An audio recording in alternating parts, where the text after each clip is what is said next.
آج ہم دارالترجمہ عثمانیہ حیدرآباد سے متعلق کچھ اہم نکات لے کر آپ کے سامنے حاضر ہوئے ہیں۔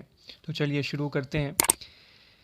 پہلا جو پوائنٹ ہے کہ میر عثمان علی خان آصف مصابیح نے حیدرآباد کی تعلیم و ترقی کے لیے اگست 1917 کو ایک یونیورسٹی قائم کرنے کا فرمان جاری کیا، جو آج عثمانیہ یونیورسٹی کے نام سے مشہور ہے۔ اگست 1917 میں یہ فرمان جاری ہوا تھا۔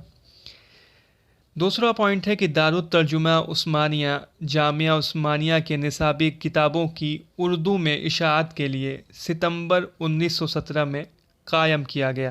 تو دارالترجمہ عثمانیہ جامعہ عثمانیہ کے قیام ہونے سے پہلے ہی ستمبر 1917 میں قائم کر دیا گیا تھا۔ یاد رکھیے کہ اگست 1917 میں بھی فرمان جاری ہوا تھا، قیام عمل میں نہیں آیا تھا۔ تیسرا پوائنٹ ہے کہ دارالترجمہ کی پہلی ترجمہ کی ہوئی کتاب 1919 میں شائع ہوئی۔ دارالترجمہ میں مترجمین 1917 سے 1950 تک یعنی 33 سال تک اپنی خدمات دیتے رہے ہیں۔ دارالترجمہ کی آخری کتاب 1950 میں ترجمہ ہوئی، جو کہ 1981 میں جا کر شائع ہوئی تھی۔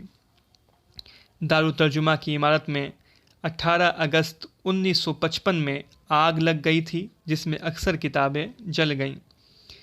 دارالترجمہ کے قیام کے بعد جامعہ عثمانیہ کا قیام اکتوبر 1918 کو تقریباً ایک سال کے بعد 1918 کو عمل میں آیا، یعنی جامعہ عثمانیہ 1918 میں اس کا قیام عمل میں آیا۔ دارالترجمہ کی آخری اشاعت پروفیسر محمد مجیب کی کتاب تاریخ تمدن ہند ہے۔ تو دارالترجمہ کی آخری کتاب کون ہے؟ وہ تاریخ تمدن ہند ہے۔ جامعہ عثمانیہ پہلی یونیورسٹی ہے جس میں انٹرمیڈیٹ سے لے کر ایم اے اور میڈیکل، قانون اور سائنس وغیرہ کی تعلیم اردو میں دی جاتی تھی۔ یہ جامعہ عثمانیہ یہ پہلی یونیورسٹی ہے۔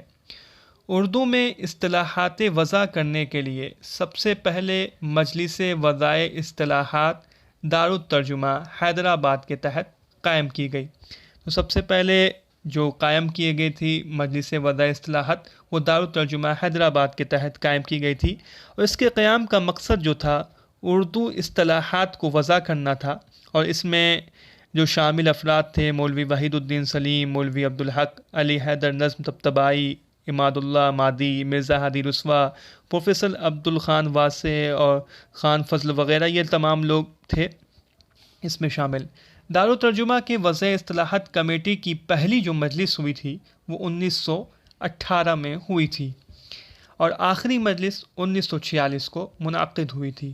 تو وضع اصطلاحات جو کہ دارالترجمہ کی کمیٹی تھی، اس کی پہلی مجلس 1918 اور آخری مجلس 1946 میں منعقد ہوئی تھی۔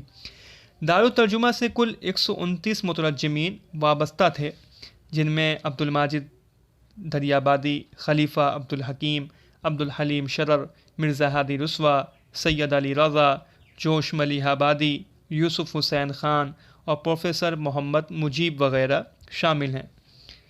دارالترجمہ میں زبان کے نمائندے مولوی وحید الدین سلیم، نواب حیدر یار جنگ، علی حیدر نظم طبطبائی اور مرزا ہادی رسوا تھے۔ تو زبان کے جو نمائندے تھے دارالترجمہ میں کون تھے؟ مولوی وحید الدین سلیم، نواب حیدر یار جنگ، علی حیدر نظم طبطبائی اور مرزا ہادی رسوا۔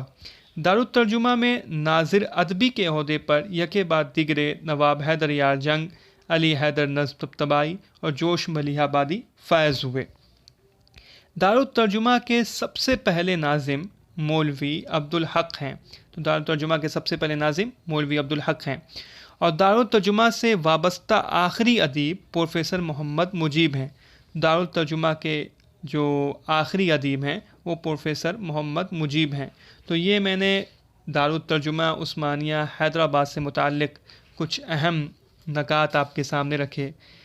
آپ اس ویڈیو کو لائک کریں اور چینل کو سبسکرائب کریں۔ جلدی ہم اگلی ویڈیو بھی اپلوڈ کریں گے۔